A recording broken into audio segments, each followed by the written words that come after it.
This is the story of how the cruelest woman in Virginia fell in love with the one man who saw through her darkness and refused to flinch. Her name was Élodie Ravenswood, and in the autumn of 1859, she ruled 3,000 acres of tobacco and fear in the Virginia Tidewater. She was pale as moonlight, with red hair and green eyes, and she kept an ivory-handled whip on her belt at all times. The first time anyone heard of her particular madness was the night a young stable hand named Thomas made the mistake of glancing up as she passed. Just a flicker of his eyes, nothing more, the kind of human impulse you can't control when someone walks by. She stopped mid-stride in the torchlit courtyard, her black riding skirt swirling like smoke, and turned to face him with a smile that could freeze August. "You looked at me," she said, her voice soft as velvet over razors. Thomas dropped to his knees immediately, trembling, stammering apologies in a voice cracked with terror. It didn't matter. She called for the post right there, had him stripped and tied while the entire household watched from windows and doorways like ghosts. 20 lashes. She counted each one aloud in French. Un, deux, trois. Her voice never rising above a whisper, never losing that terrible smile. When it was done and Thomas was sobbing into the dirt, she wiped the handle of her whip with a silk handkerchief and walked back inside to finish her supper, which had grown cold. After that night, every slave on Thornfield learned the rule: never meet the Baroness's gaze, not even by accident, not even in passing. Men who'd survived the Middle Passage and the auction block, men who'd buried children and watched wives sold away, these men now walked with their eyes fixed on the ground whenever she appeared, as if the mere sight of her could turn them to salt. But here's what the overseer Gaspard whispered to the other white man over cards and whiskey. The Baroness hadn't always been this way. 2 years ago, when old Baron Ravenswood still lived, she'd been different, quiet, bookish, almost kind to the help. Then the Baron died in his sleep of what the doctor called fever, though the house slaves swore they'd seen the Baroness coming out of his chambers at dawn with something dark on her hands and a look in her eyes like someone who'd just walked through hell and decided to stay there. She inherited everything: the manor, the land, the 200 souls in bondage, and something inside her calcified into ice. Maybe it was guilt. Maybe it was power. Maybe it was the terrible discovery that cruelty is easier than tenderness when you're drowning in your own emptiness. Whatever the reason, Élodie Ravenswood became legend and nightmare in equal measure, the beautiful widow who smiled while she destroyed you. The auction happened on a blistering September morning when the air was thick as honey and just as slow. Gaspard had brought her into Richmond to purchase field hands. Tobacco season was brutal, and they'd lost 3 men to fever and 1 to a snake bite. The auction house stank of sweat, fear, and manure, with flies buzzing in lazy circles above the platform where human beings were sold like livestock. Élodie stood apart from the other buyers, her parasol casting a small circle of shadow, her face impassive behind a black lace veil. She watched with detached interest as families were torn apart, as children were bid on by plantation owners who measured them like furniture. This was business, nothing more. Then they brought him out. He was the last man of the morning, dragged up from Virginia's western counties, where he'd been sold off from a blacksmith's forge for what the auctioneer called chronic insubordination. He stood 6 feet tall with shoulders like carved mahogany, his skin darker than midnight, his body marked with the raised scars of old whippings that had healed into a map of defiance. His hands were enormous, blacksmith's hands, capable of shaping iron or breaking chains. But it was his eyes that stopped the world. Every other slave on that platform had learned the dance, head down, gaze fixed on nothing, shoulders curved in submission. Not him. When the auctioneer yanked his chin up to show his teeth, those eyes swept across the crowd like a challenge, like a dare, like a man who'd already decided that death was preferable to surrender. And then they landed on Élodie. He stared directly at her. She felt it like a physical blow, like someone had reached into her chest and squeezed her heart with a fist of ice. For 2 years, men had cowered before her gaze. This man looked at her as if she were the one who should lower her eyes. as if he saw straight through the veil, through the cruelty, through the armor of her rage, and found her wanting. 30 years old, the auctioneer was saying, his voice bored. Strong as an ox, knows metal work, prime hand. Starting bid at $800. 1,000, Élodie heard herself say, her voice cutting through the humid air like a knife. The crowd turned. Gaspard looked at her in surprise. $1,000 was insane for a single field hand, especially one with a reputation for trouble. But she didn't care. She needed to own him, needed to break that stare, to teach him the same lesson she'd taught every other man who dared to look at her like he was her equal.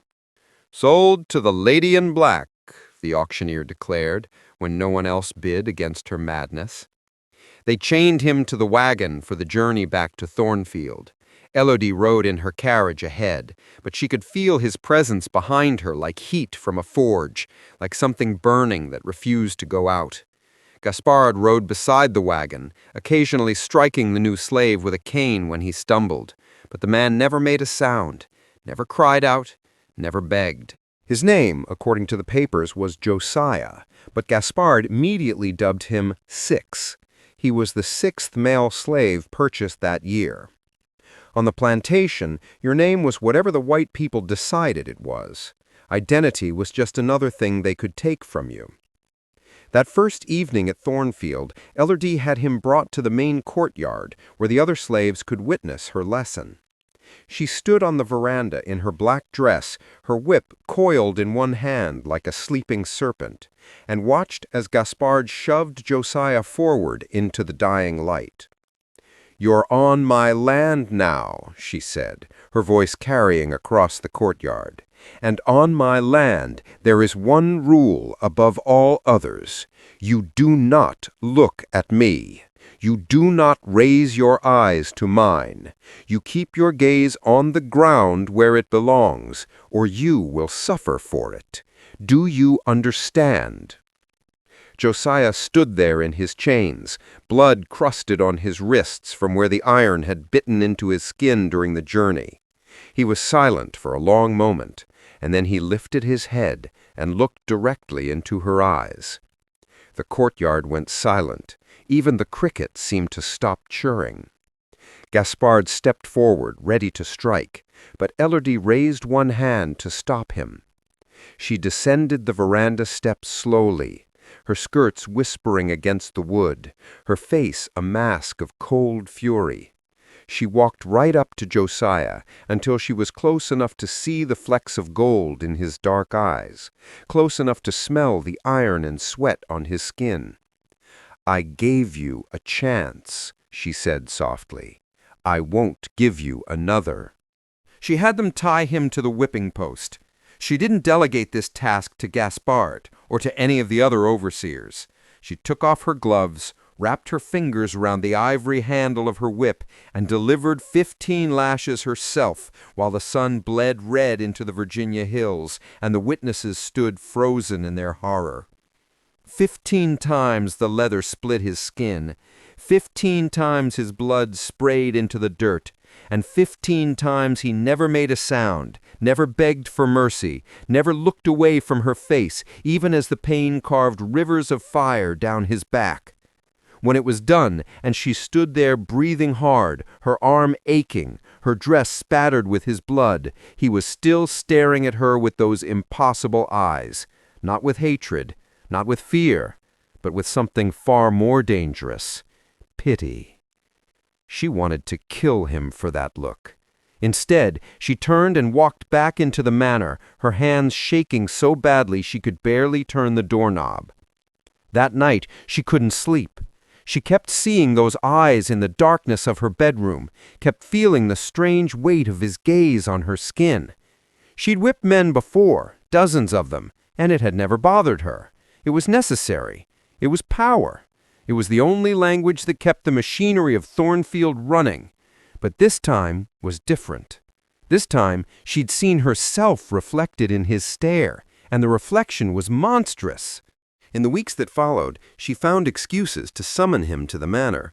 She needed furniture moved in the parlor. She needed the iron gates repaired. She needed someone to hold the ladder while she pretended to inspect the chandelier. Each time, she would engineer a moment where she could test him again, where she could order him to lower his gaze and watch him refuse. Each time, she would punish him, 10 lashes, 5 lashes, sometimes just the threat of the whip. And each time, he would stand there afterward and look at her with that same steady, unbearable expression. She was going mad. She knew it. She would wake at 3 in the morning, drenched in sweat, having dreamed of those eyes watching her from the darkness, and she would scream into her pillow until her throat was raw. During the day, she became even crueler to the other slaves, as if their suffering could somehow balance out the strange mercy she kept showing Josiah by not killing him outright. Gaspard noticed. Of course he did. Gaspard noticed everything about her. He'd been in love with her since before the Baron died, and he watched her now with the jealous intensity of a man who sensed a rival he couldn't name. "You're going soft on the new one," he said to her one evening as they reviewed the plantation ledgers in her study. "I'm doing no such thing," she replied, not looking up from the columns of numbers. "You whip him twice a week, and he's still alive. Any other man would be dead by now, or wise enough to look at the ground." "Maybe I enjoy the defiance," she said coldly. "Maybe I enjoy breaking him slowly." Gaspard leaned forward, his breath sour with tobacco and rot. "Or maybe you enjoy him in other ways." She slapped him so hard his head snapped sideways. "Get out of my study! Don't speak to me like that again!" He left, but she saw the rage in his eyes, the wounded pride. She'd made an enemy, and enemies were dangerous in a world where reputation was everything, and scandal could destroy you faster than any disease. The breaking point came during the harvest, when the tobacco barns were full and the slaves worked from dawn until midnight, cutting and curing the leaves that would make Élodie Ravenswood richer. There was an accident. A support beam in one of the curing barns began to crack, threatening to collapse the entire structure and trap 24 workers inside the smoke-filled darkness. Gaspard was in there, directing the work, when the beam split with a sound like a cannon shot. Élodie heard the screams from the manor and ran outside just in time to see Josiah sprint into the barn as everyone else was running out. She stood frozen in the doorway, unable to breathe. A smoke poured into the twilight sky. And she was moving, running toward the barn, shouting his name, though she didn't even realize it. She found him inside, bracing the cracked beam on his shoulders, while Gaspard and 3 other men crawled to safety beneath him. The weight was impossible, easily 1,000 pounds of timber and stone, and Josiah's legs were shaking, his face twisted in agony, blood running from where a splinter had gouged his temple. But he held it until every person was clear, and only then did he drop and roll away as the beam came crashing down, missing his head by inches. Élodie fell to her knees beside him in the ash and smoke, her hands hovering over his body, unsure where to touch, how to help. He looked up at her through the haze, his chest heaving, and smiled. Actually smiled, this man she'd tortured for months. "Are you hurt?" she whispered, and the tenderness in her own voice terrified her. "No, madame," he said quietly, "but thank you for asking." She wanted to say something cutting, something that would put the distance back between them, but the words wouldn't come. Instead, she helped him to his feet, in full view of everyone, her arm around his waist, his blood on her dress. That night, she did something unforgivable. She went to the quarters after midnight with a lantern and a basket of medical supplies stolen from the manor. She found him in the small shed he shared with 3 other men, lying on his stomach on a thin pallet, his back a mess of ash and fresh wounds from the beam. The other men scattered when they saw her, terrified, but Josiah just turned his head and looked at her with those damned eyes. "You shouldn't be here," he said. "Be quiet," she replied, kneeling beside him. She cleaned his wounds with water and witch hazel, her hands surprisingly gentle, surprisingly steady. Neither of them spoke for a long time. The only sounds were the night birds outside and his occasional sharp intake of breath when she touched a particularly deep cut. When she was done, she sat back on her heels and finally allowed herself to really look at him, not as property, not as an object of her rage, but as a man. "Why do you stare at me?" she asked, her voice barely audible. "Why do you never look away, even when I hurt you?" He was silent for so long she thought he wouldn't answer. Then he said, "Because someone has to see you, madame. The real you, not the monster you pretend to be." "I'm not pretending," she whispered. "Yes, you are. I've seen real monsters. They don't shake when they raise the whip. They don't come to the quarters at midnight to tend wounds they inflicted." She wanted to argue, to prove him wrong, but instead she did something far more dangerous. She reached out and touched his face, her fingers tracing the line of his jaw. And when he didn't pull away, when he leaned into her palm instead, something inside her shattered completely. She kissed him.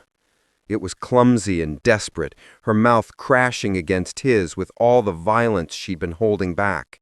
And when he kissed her back, it was like touching fire, like burning alive, like falling and flying at the same time. She bit his lip hard enough to draw blood, tasting copper and salt, and the forbidden sweetness of something she'd thought was dead inside her. When they finally broke apart, both of them breathing hard, she was crying. Silent tears that ran down her face and dripped onto his chest. "This is madness," she said. "Yes," he agreed. "It is." But neither of them stopped. What followed was a kind of beautiful damnation. They stole moments in the darkness, in the curing barns after the workers left, in the attic of the manor where old portraits of Ravenswood ancestors watched with dead eyes. Once, even in her late husband's study, where she cleared the desk with one sweep of her arm, and they made love surrounded by the ledgers that documented the value of human beings as if they were cattle. Each encounter was frantic, terrified, soaked in the knowledge that discovery meant death for him and ruin for her. She learned his real story in whispers between kisses. He'd been born free in Pennsylvania, the son of a blacksmith, but had been kidnapped at 19 and sold south into slavery. He'd spent 13 years in Virginia, working forges, surviving beatings, watching friends die. He'd been married once, to a woman named Celeste, but they'd been separated at auction 5 years ago and he'd never seen her again. That was when he stopped lowering his eyes, when he decided that if life was going to take everything from him, he'd at least keep his dignity. Élodie told him things she'd never told anyone, how she'd married the Baron at 19 to save her family from debt, how he'd been cruel in ways that left no visible scars, how she'd poisoned him slowly over 6 months with arsenic in his evening wine and never regretted it once. How the cruelty she showed the slaves was armor, a way to feel powerful in a world that had made her powerless, a way to become the monster before the monsters could devour her. "You don't have to be that person," Josiah told her one night as they lay together in the tobacco barn, her head on his chest, his fingers tangled in her red hair. "Yes, I do," she replied. "If I'm not a monster, I'm just a murderer. At least monsters have power." "You could choose differently and lose everything, become nothing." He tilted her chin up so she had to look at him. "You're already nothing, Élodie. All your cruelty, all your power, it's just emptiness dressed in expensive clothes. I see you. I've seen you from the beginning, and you're not a monster. You're just terrified and alone." She hit him then, her fist connecting with his jaw, because the truth hurt worse than any whip. But he didn't fight back. He just held her while she sobbed into his shoulder, this man she'd tortured, this man she'd tried to break, this man who somehow loved the broken thing she'd become. The end came like all ends do in stories like theirs, swift, brutal, and drenched in blood. Celeste arrived at Thornfield in late October, sold to the plantation as a house servant. Élodie knew immediately who she was, this elegant woman with sad eyes and graceful hands, this ghost from Josiah's past. She watched them reunite in the courtyard, watched the way they embraced like drowning people finding shore, and felt a jealousy so violent it nearly brought her to her knees. That night she went to Josiah in a rage. "You still love her." "I did love her," he said carefully, "but that was another life. She's here now. That life is here." "Élodie, don't call me that." But even as she said it, she was in his arms again, kissing him with desperate fury, trying to prove something neither of them believed. The second blow came by letter from France. Élodie's late husband had a brother, Jean-Baptiste Ravenswood, who had just discovered that the Baron's death wasn't fever at all, but poison. Jean-Baptiste was sailing to Virginia to claim his inheritance, investigate his brother's murder, and marry the wealthy widow, whether she liked it or not. He would arrive by Christmas. Élodie stood in her study, reading the letter over and over, the paper shaking in her hands. If Jean-Baptiste found any hint of scandal, any whisper of her affair with a slave, he would use it to destroy her, to take everything, and to see Josiah hanged from the nearest tree as an example. She had 2 months to fix the unfixable. Gaspard had been watching and waiting like a spider in its web, and he finally made his move. He cornered Élodie in the barn one evening as she was returning from a stolen hour with Josiah, and she knew from the triumph in his eyes that he'd seen everything. "I always knew you were wicked," he said, backing her against the wall. "But I never imagined this, the Baroness of Thornfield, spreading her legs for a slave. It's almost poetic." "What do you want?" she asked, her voice deadly quiet. "You," he said simply, "give yourself to me. Properly, as my wife or my mistress, I don't care which, and I'll keep your secret. Refuse, and when that French bastard arrives, I'll tell him everything. They'll hang your slave and lock you in an asylum for mad women. Is that what you want?" She thought about killing him right there. She'd killed before, she could do it again, but Gaspard was white, respected, necessary to the running of Thornfield. His death would bring questions, investigations, the kind of scrutiny that would expose everything anyway. "I need time to think," she said. "You have until midnight tomorrow. Meet me in the old sugar house by the creek. Come alone, and come ready to be reasonable." He left her there shaking with rage and terror. She went immediately to find Josiah, to warn him, but he'd already heard. One of the house slaves had overheard Gaspard bragging to another overseer and had passed the word through the invisible network of communication that kept enslaved people alive. "You have to run," she told him in the darkness of the tobacco barn. "Tonight, I'll give you money, papers, whatever you need. Go north, go to Pennsylvania." "And leave you here?" he said. "I'll handle Gaspard." "How? By giving him what he wants?" "If I have to." She was crying now, ugly tears that made her voice rough. "I won't let him destroy you because of me. I've already hurt you enough."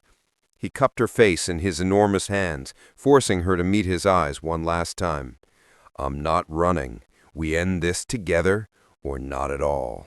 She wanted to argue, but she knew that stubborn set to his jaw, that impossible courage that had first drawn her to him. He wouldn't leave her. He couldn't. So instead, she did what she'd learned to do best. She planned murder. The next night was cold, with a thin moon hanging like a sickle above the bare trees. Élodie dressed in black and walked to the old sugar house, carrying a vial of arsenic hidden in her sleeve, the same poison that had killed her husband, the same poison that would kill Gaspard and solve at least one of her problems. What she didn't know was that Josiah was following her through the darkness, or that Gaspard had brought a loaded pistol. The sugar house was a relic from decades past, when Thornfield had briefly grown sugar cane. Now it was just a shell of brick and timber, full of rusted equipment and rats and the ghost of old labor. Élodie found Gaspard waiting for her by lamplight, his pistol lying on a barrel beside him, his smile ugly with anticipation. "I wasn't sure you'd come," he said. "Let's get this over with," she replied, her voice flat. He moved toward her, reaching for her waist, and she let him pull her close, let him press his mouth to her neck, while her skin crawled and her fingers closed around the vial. She was just pulling it free when the door crashed open, and Josiah filled the frame like vengeance in human form. Gaspard reacted instantly, grabbing his pistol and firing in one motion. The shot was deafening in the enclosed space, and Josiah went down hard, blood ballooning across his shoulder. Élodie screamed, a sound of pure animal rage, and launched herself at Gaspard with the vial in one hand and her ivory-handled riding whip in the other. What followed was chaos. Gaspard hit her across the face, sending her sprawling. Josiah surged back to his feet despite the bullet wound and tackled Gaspard into a pile of old chains and machinery. The two men fought in the lamplight shadows, while Élodie crawled across the floor searching for the pistol, her hands slicked with blood, her vision blurred from where Gaspard had struck her. She found the gun just as Gaspard broke free and wrapped a chain around Josiah's throat from behind, choking him, killing him. Élodie raised the pistol and pulled the trigger, but nothing happened. It was already spent. So she did the only thing left. She pulled the small dagger from the handle of her whip, the blade she'd carried for years for protection, and drove it into Gaspard's back, just below the ribs, angling up toward his heart. He made a horrible gurgling sound and released Josiah, his hand scrabbling at the blade. Élodie stabbed him again and again and again until he collapsed into the dirt and stopped moving. When it was done, she stood there covered in blood, the dagger dripping in her hand, and felt absolutely nothing. Josiah was on his knees, one hand pressed to his bleeding shoulder, staring up at her with something like awe. "Élodie!" She dropped the knife and fell beside him, her hands shaking as she pressed her petticoat against his wound. "Don't you dare die," she whispered. "Don't you dare leave me after all this." "I'm not going anywhere," he said. And despite everything, despite the murder, despite the blood, despite the impossible future, he smiled at her. They burned the sugar house down that night, making it look like Gaspard had been inside checking on stored equipment when a lantern fell and the whole structure went up in flames. His charred body was found in the ruins the next morning, and everyone agreed it was a terrible tragedy. Thornfield's new overseer was appointed within a week. Élodie played her part perfectly, the grieving widow, mourning yet another loss, fragile and pale in her black dresses. She tended to Josiah's wound in secret, and when Jean-Baptiste Ravenswood arrived in December with his lawyers and his suspicions, he found a plantation running smoothly, a respected widow above reproach, and absolutely no evidence of poison or scandal. He stayed for 3 weeks, sniffing around for anything he could use against her, but Élodie had spent 2 months erasing every trace of impropriety. The slaves had been coached to say nothing. Celeste, who knew everything, kept her silence out of love for Josiah, and Élodie herself was so coldly perfect, so untouchable in her mourning, that even Jean-Baptiste's poisonous suspicions found nothing to feed on. He left in January, frustrated and empty-handed, promising to return, but never actually doing so. The war, after all, was coming, and men like him had bigger concerns than one widow in Virginia. The moment Jean-Baptiste's ship left port, Élodie began selling everything. The tobacco harvest was good. She had more money than she could spend in a lifetime. She sold Thornfield to a cotton merchant from Charleston, auctioned off the furniture and the silver and the portraits of dead Ravenswoods. She freed every slave on the plantation, all 200 souls, and gave them papers and money and directions to free states in the North.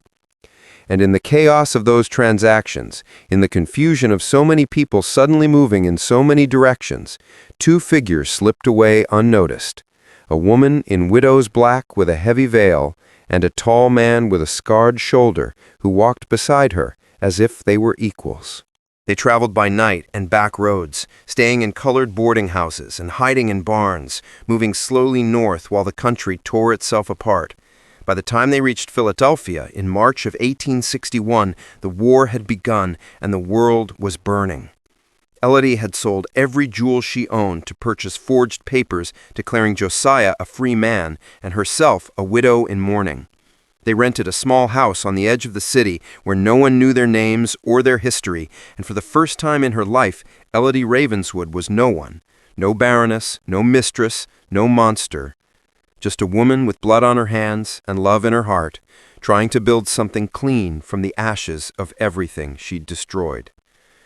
On their first morning in that house, Josiah stood by the window watching the sunrise, while Élodie made coffee on the stove, something she'd never done before in her life. When she brought him a cup, he took it and then took her hand, pulling her close. "We're free," he said quietly. "Are we?" she asked, because she knew the truth. She would never be free of what she'd done, who she'd been. The ghosts of Thornfield would follow her forever. "We're free enough," he replied, and kissed her forehead with infinite gentleness. She looked up at him then, really looked, without the weight of slavery or fear or death hanging over them, and saw in his eyes the same thing she'd seen that first day at the auction. He saw her, all of her, the monster and the murderer and the broken woman underneath, and he loved her anyway. "I don't deserve you," she whispered. "No," he agreed, smiling. "But you have me anyway." They lived in Philadelphia for 3 years while the war raged south. Élodie never touched a whip again. She taught reading to freed slaves and worked with Josiah in a small forge he opened with the last of her money. They never married. It was illegal. And besides, they'd both agreed that pieces of paper meant nothing after everything they'd survived. But they lived as husband and wife. And slowly, painfully, Élodie began to learn what it meant to be human again. The war ended, slavery ended, and Élodie Ravenswood, the woman who'd whipped every man who dared look at her, spent the rest of her life looking into the eyes of the one man who'd never flinched, and finding in that gaze not judgment or hatred, but the mercy she'd never deserved, and the love she'd never believed possible. They say she died in 1889, an old woman with white hair and scarred hands, holding Josiah's hand in a house full of children and grandchildren who never knew the truth about Thornfield Manor. They say her last words were, "I see you," spoken to the man who'd spent 40 years seeing her. And maybe that's redemption. Or maybe it's just proof that even monsters can learn to love if someone brave enough refuses to look away.